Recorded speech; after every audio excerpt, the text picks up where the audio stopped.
재미있다? 어라? 무슨 말인지 이해가 간다. YTN 라디오 생생경제.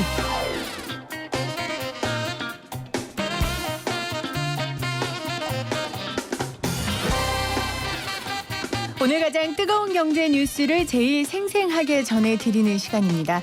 요즘 들어 집단소송 관련 뉴스가 참 많이 들려요. 우리나라에는 좀 낯설은 개념이었는데요. 특히 최근에 이 대중들이 좀 관심 가질 만한 집단소송이 줄지어 있어서요. 좀 알아볼게요.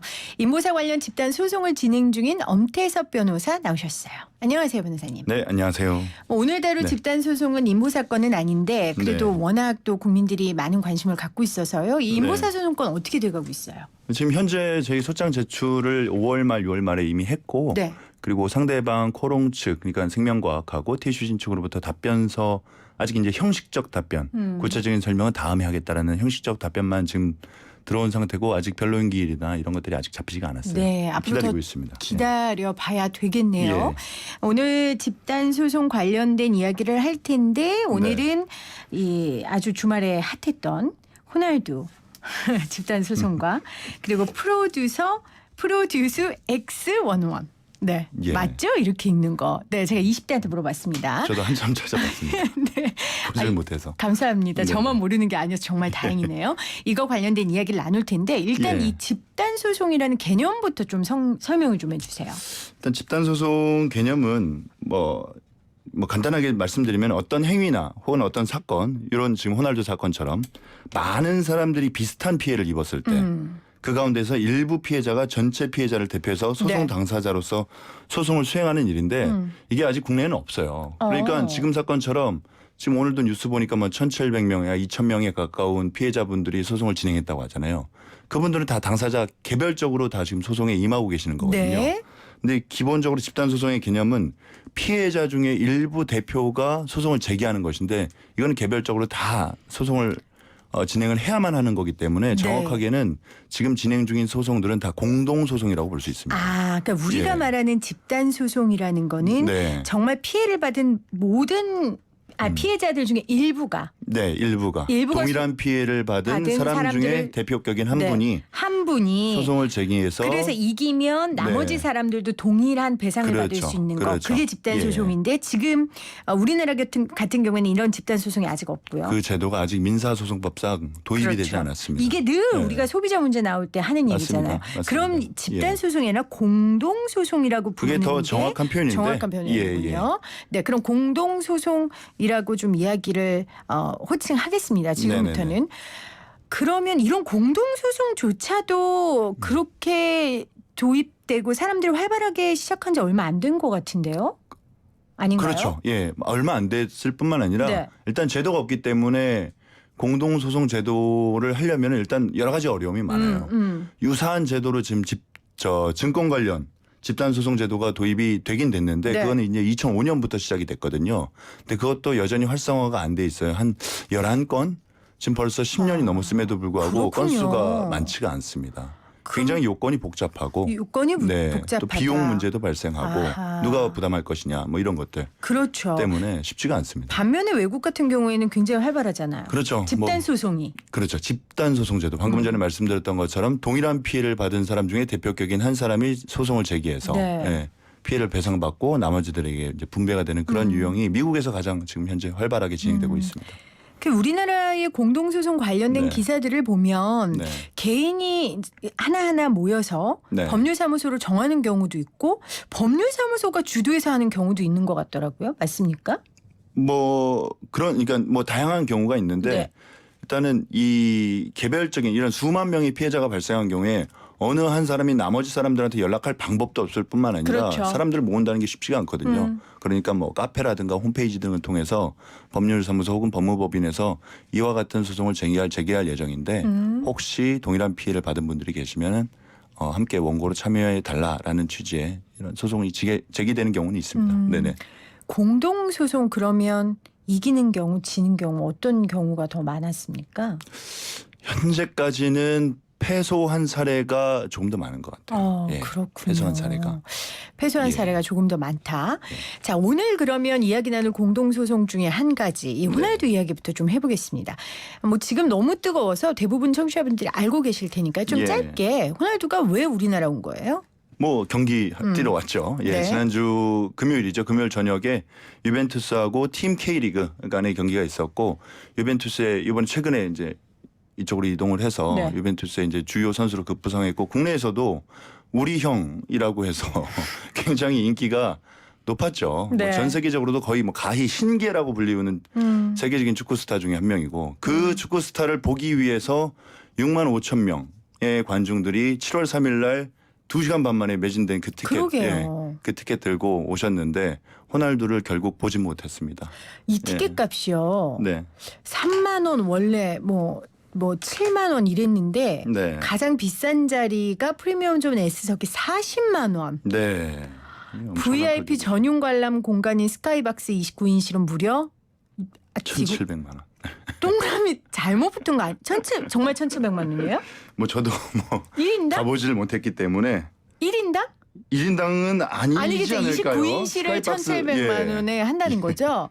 네. 설마. 예. 어찌됐건 이게 지금 엄청난 그 비싼 값에 티켓이 팔렸단 말이에요. 예. 그리고 지금 변호사님 말씀하신 것처럼 예매 시간 2시간 30분 만에 매진됐고 그래서 티켓 수익만 60억 원을 그렇죠. 근데 예. 어디가 본 거예요? 그러니까 이 뭐라 그래야 되죠? 더 페스타를 어디 뭐. 그러니까 이제 저도 그 부분이 굉장히 애매하고 궁금한 부분이에요. 그거에 따라서 소송의 상대방이 누가 되느냐도 달라지거든요. 네.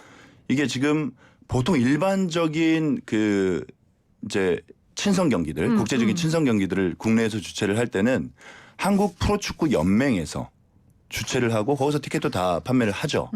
그리고 이제 그 해외에서 선수들을 데려올 때 뭐 대행사라든가 이런 대행사로부터 이제 별도로 계약을 체결하거나 네. 하는데 이번에 그 주말간에 그 연맹에서 발표한 인터뷰 내용들을 보면 본인들은 그 팀 K리그 선수들을 데려온 것만 본인들이 관여를 했지 그 외 모든 이 경기 진행과 관련해서는 더 페스타라는 이 주최사에서 네. 전부 다 진행을 했다라고 하거든요. 주최사. 그 말에 따르면 더 페스타가 그 입장권 티켓도 팔았다는 얘기죠. 네. 그렇다고 한다면 이제 소비자 우리 관중들 팬들하고 이 입장권 구매 계약 관계는 더 페스타하고 사이에 체결이 된 것으로 볼 수 있습니다. 그렇군요. 예. 자, 그러면 지금 아까 우리 형이라고 말했던 호날두가 지금 네. 호날두가 아닌 강날두가 됐는데 그럼 지금 호날두가 안 나와서 문제가 된 거여서 예. 팬들이 집단 소송에 나서려고 하고 있어요. 그러면 네네. 아직까지 어느 쪽을 대상으로 하겠다조차도 결정 안 된 겁니까? 지금 현재 제가 파악한 바로는 네. 더 페스타가 구매 계약의 이제 상대방 그러니까 더 페스타가 저 입장권을 팔았다는 얘기죠. 그렇기 때문에 더 페스타를 상대로 해야겠죠. 근데 지금 더 예. 페스타의 그 대표가 울었대요. 눈물을 흘리셨다는 기사가 나왔는데 그런가요? 언제 울었나요? 로빈장 대표님께서 예. 유벤투스 네드베드 부회장을 붙잡고 이게 뭐 하는 짓이냐. 호날두가 네. 경기를 뛰지 않으니까 그러니까 나도 호날두가 뛰었으면 좋겠어. 근데 뛰기 싫대. 내가 할 수 있는 게 없어서 미안해. 라고 말을 했다고 하면서 본인도 못 봐서 운 거 아닌가요? 보니까 경기장에서 아이들이 엄청나게 울었다고 하더라고요. 아이고 그래서 예, 이제 나올 걸 기대하고. 그렇겠죠. 그래서 예. 이분이 어린이들 또 호날두를 사랑하는 분들의 실망감을 제가 어떻게 보상할 수 있겠냐면서 울었다고 하는데 네. 이거 집단 소송 하면 보상하실 수 있는 거 아니에요? 아니, 그러니까 집단 소송을 당해야. 그러니까 벗어나야, 당하면 아니면 지금 집단 예. 소송을 하겠다는 측은 네. 소송 하기 전에 여기에서 알아서 배상해 주면 안 하겠다고 하고 있거든요. 배상해 줄 수 있는 거 아니에요? 알아서 해줄 가능성은 그동안의 경험에 비추어 보면은 거의 가능성이 없다라고 없다. 보고요. 예. 그리고 더더군다나 분명히 계약상 호날두 출전 규정은 그러니까 소비자하고 네. 더 페스타 사이에 그 입장권 판매와 관련된 구매 계약에는 저 호날두의 출전에 대한 내용은 없을 것으로 예상이 돼요. 그렇다고 한다면 네. 호날두 출전은 비록 하지 못했지만 당신네들 유벤투스하고 보지 않았냐. 예, 경기는 다 보지 않았느냐. 정상적으로 90분 다 진행이 됐고 3대3 정말 박진감 넘치는 경기가 진행되지 않았느냐라고 하면서 배상해 주지 않을 가능성이 높죠. 그러면 진짜 예. 못 봐서 우셨네. 못 봐서 우신 죄송해서 거고 저는 우신 게 그렇게 아니라 이거 보이고. 배상 안 해주면 예. 그러면 지금 보도에 따르면 지금 이 보도도 명확하게 조어가 없는데요. 예. 유벤투스와 팀 K리그 경기에서 호날두가 45분 이상 출전한다는 계약 내용이 있다고 알려졌다는데 네. 그러면 이거는 어디 계약일까요? 그 계약은 호날두가 속한 유벤투스를 국내로 데리고 온 그 더 페스타 사이의 계약서겠죠. 그러면 이 계약사가 유벤투스에게 손해배상 청구를 할 수 있습니까? 위약금 청구 소송. 위약금 청구를 할 수. 그 계약에는 호날두 45분 이상 출전이라는 내용이 명시되어 있다라고 지금 얘기를 하고 있잖아요. 네. 그리고 뭐 단서 조항으로 다만 뭐 호날두가 뭐 웜업 때 부상을 당하거나 아니면 경기 출전 중에 부상을 당한 경우에 45분 미만으로 뛸 경우에는 어쩔 수 없다. 뭐 이런 취지의 이제 내용이 나와 있는데 지금 아예 그라운드에 모습을 드러내지 않았기 때문에 뭐 몸도 안 풀었잖아요. 네. 조끼도 벗지 않은 상태에서 벤치에만 앉아 있었기 때문에 그와 같은 조항으로 위약금 청구를 할 수는 있을 것 같아요. 그럼 이길 가능성도 있습니까? 그렇죠. 이제 계약상 의무 조항을 위반했기 때문에 유벤투스로부터 그 위약금을 받을 수 있는데 지금 일각에서 들리는 내용에 따르면은 유벤투스가 받은 총액이 20억이라고 하더라고요. 그럼 20억 중에 위약금으로 10% 그러면 이제 2억을 받겠죠. 그러면 이게 굉장히 웃기는 상황이 오는 거예요. 더 페스타는 호날두를 못 봐서 지금 실망하고 허탈해한 건 누굽니까? 팬들인데. 관중들이잖아요. 팬들이잖아요. 그런데 더 페스타는 입장권으로 60억 매출을 올리고 그리고 위약금으로 2억도 받는. 그렇네요. 예, 이런 말도 안 되는 모순되는 상황이 오는 거죠. 아, 그렇군요. 예. 지금 그 와중에 또 유벤투스 감독이 호날두의 근육에 피로가 쌓여서 결장했다라고 이야기를 했어요. 네. 근데 계약서상에서는 근데 운동 경기에 뛰는 중에 네. 부상을 입는 거라는 단서 조항이 있기 때문에 그렇죠. 이건 말이 안 되는 거잖아요. 말이 안 되는 거죠. 아, 그렇군요. 그러니까 애초에 지금 호날두 입장에서는 본인 컨디션 안 좋으니까 호날두 연봉이 얼마입니까? 뭐 2억 정도는 그냥 주고 컨디션 관리하겠다는 취지일 수도 있어요. 예. 아, 이게 그렇군요. 좀 답답한 상황이고 이게 진짜 그렇다고 이 그렇네요. 호날두에게 우리가 책임을 물을 수 있는가? 그렇지도 못해요. 그럴 수도 없고. 왜냐하면 호날두하고 우리 하고 매직이 소비자들하고 아니니까. 사이에는 수많은 계약 관계가 있어요. 일단 기본적으로 호날두하고 유벤투스하고 계약이 있을 거고 유벤투스하고 더 페스타하고 한국 프로축구 연맹 그리고 이제 연맹하고 티켓 링크를 통해서 지금 소비자들이 티켓을 산 거란 말이에요. 근데 지금 말한 어느 집단도 소비자에게 배상을 해줄 법적 책임은 없는 거죠? 그 법적 책임의 주체가 누구인지를 찾는 게 하나의 또 쟁점이 될 수 있어요. 그게 이번 공동 소송의 하나의 쟁점이 될 수 그렇죠. 있다. 그리고 또 이제 계약서가 지금 현재 계약서만 공개가 되면 사실 좀 쉽게 찾을 수는 있죠. 근데 지금 그렇군요. 계약서가 전혀 공개가 되고 있지 않은 상황입니다. 네. 예. 자, 이것도 좀 지켜봐야겠네요. 공동 소송 이번 건도요. 예, 그럼요. 그리고 뭐 저희도 오늘 오전에 오픈을 했습니다. 예, 그래서 법무법인 오킴스에서도 지금 뭐 아무래도 이제 집단 소송 경험이 많이 있다 보니까 네. 예, 같이 문제가 되는 사안이기 때문에 소비자들의 권익을 찾아드리기 위해서 오늘 아침부터 시작을 했습니다. 지금 말씀하신 것처럼 이런 공동 소송 이게 결국은 이제 집단 소송이 돼야 되겠지만 이런 네. 것들이 많아진다는 건 소비자들이 그만큼 적극적으로 자신들의 권리를 찾겠다라는 의지와 시대적 반영이라고 할 수 있을까요? 그렇죠. 당연히 그렇고요. 지금 그동안 보면 뭐 2011년 가습기 살균제 사건, 그다음에 카드사 신용정보 유출 사건, 가짜 백수호, 폭스바겐 배기가스, 네. 뭐 웅진코의 얼음 너무 많아요. 최근에 이제 KT 화재 사건하고 그다음에 그 코롱 인모사 사건까지 네. 너무너무 많은데 그런 일련의 사건들의 공통점들을 보면 다수의 피해자분들이 피해를 입은 건 분명하고 권리도 있어요. 피해를 주장해서 배상을 받을 수 있는 권리도 있는데 가해자가. 예, 가해자가 먼저 자발적으로 나서서 배상을 해주지 않을 뿐만 아니라 이런 불특정 다수의 피해자분들이 뭘 어찌해야 할지 모르기 때문에 이게 제소의 체념이라고 하거든요. 제소의 체념. 네. 그러니까 피해자가 그냥 참는. 예, 참고 넘어가요. 그렇기 때문에 이런 사건들이 계속 반복되는 거거든요. 그렇겠네요. 그래서 지금 20대 국회에서도 법안이 많이 발의가 됐어요. 이런 집단 소송을 아예 민사소송법에 넣어서 제도화하자. 근데 지금 여태 뭐 국회 상황 뭐 잘 아시겠지만 그러게요. 예, 그 통과되기는 목소리는 요원합니다. 뭐 그 목소리는 워낙 높았는데. 네네. 근데 뭐 되지 않겠습니까 앞으로? 돼야 하는데 네. 이것도 지금 뭐 반대 측 입장이 만만치가 않아요. 그렇죠, 이게 또 반대- 악의적인 남수로 기업 경영 활동에 위축을 준다. 이런 식으로 지금 반대를 하는데 실제로 미국 사례를 보면 그렇지가 않아요. 거기는 정말 그 징벌적 손해까지 실질적인 손해를 뛰어넘는 훨씬 더 많은 배상액을 판결로 네. 인정을 하는 경우가 있는데 그럼에도 불구하고 오히려 더 소비자들의 권익을 향상시키고 개별 아이템이나 이런 물건들의 안전성을 더 높여서 기업 신뢰를 회복하는 기회로 삼는 경우가 많았거든요. 그러게요. 예. 자, 그리고 하나 이것도 다뤄야 돼요. 왜냐하면 네, 이것도 새로운 공동소송 중에 하나가 아닌가 싶어요. 프로듀서 X101의 투표 조작 논란. 네. 이거 간단하게 좀 설명해 주세요. 저도 이 내용은 좀 찾아보고 좀 알게 된 건데요. 네. 저도 프로듀스 X101. 예전에는 X101 네. 이제 그 투표 조작설이 불거졌다고 합니다. 이게 최근에 이제 1등 11명을 최종적으로 선정하는 선정하는 과정에 시청자들이 직접 문자 투표를 통해서 1등부터 11등까지 선정을 하는데 투표가 조작이 됐죠. 그런데 이게 오디션 네네. 프로그램인데 투표가 오디션. 조작된다는 건 이건 네. 생명과 같은 일이잖아요. 그럼요. 말이 안 되는 예, 거죠. 프로그램이 신뢰뿐만 아니라 그럼요. 최종적으로 선발된 11명도 찜찜하고 그럼요. 탈락된 그 연습생들은 더욱 문제 제기를 할 수밖에 네. 없는 그런 사안이죠.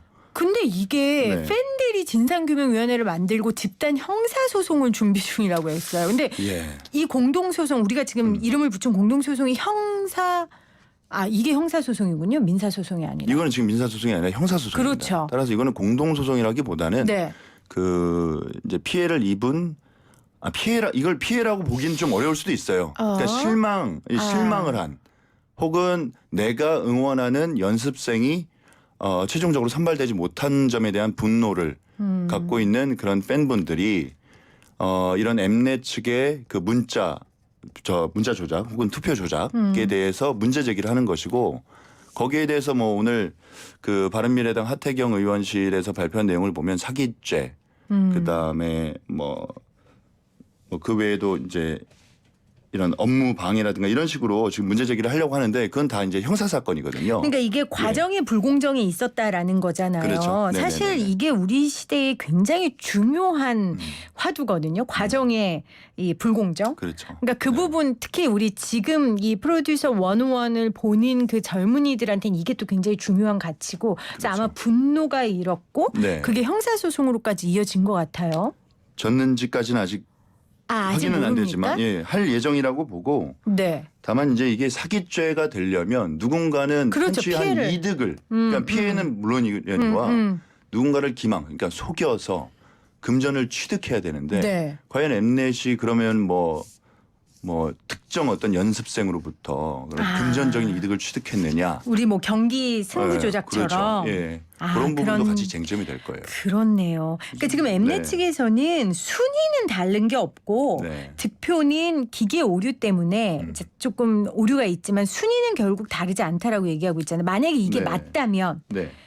지금 말씀하신 것처럼 형사소송 간다 해도 이걸 건 사람들이 이길 수 있는 형사소송도 이기고 지고가 있나요? 이 형사소송은 최종적으로 이제 누군가의 처벌, 그러니까 유죄 또는 그게 이제 무죄가 될까요? 되겠죠. 엠넷이? 만약에 엠넷이 실제로 이 7494라는 이 마법 매직 넘버를 통해서 애초에 정해놓은 순서대로 이제 그 연습생들을 나열을 했고 그로 인해서 결과가 그대로 발생을 했고 그리고 그 과정에서 누군가로부터 이득을 취했다, 경제적인 네. 이득을 취했다라는 것까지 밝혀지면 관계자들에 대한 형사처벌을 피할 수는 없죠. 네. 자, 오늘 많은 대중들이 지금 관심 갖고 있는 네. 소송과 관련된 두 가지를 좀 나눠봤습니다. 근데 이 소송이 또 하나의 카테고리로 묶을 수 없는 소송이었네요. 그렇죠. 지금 인터뷰 그렇죠. 하다 보니까. 네네네. 네, 알겠습니다. 오늘 네. 함께해 주신 엄태섭 변호사님 고맙습니다. 네, 감사합니다. 엄마 피자는? 엄마 호텔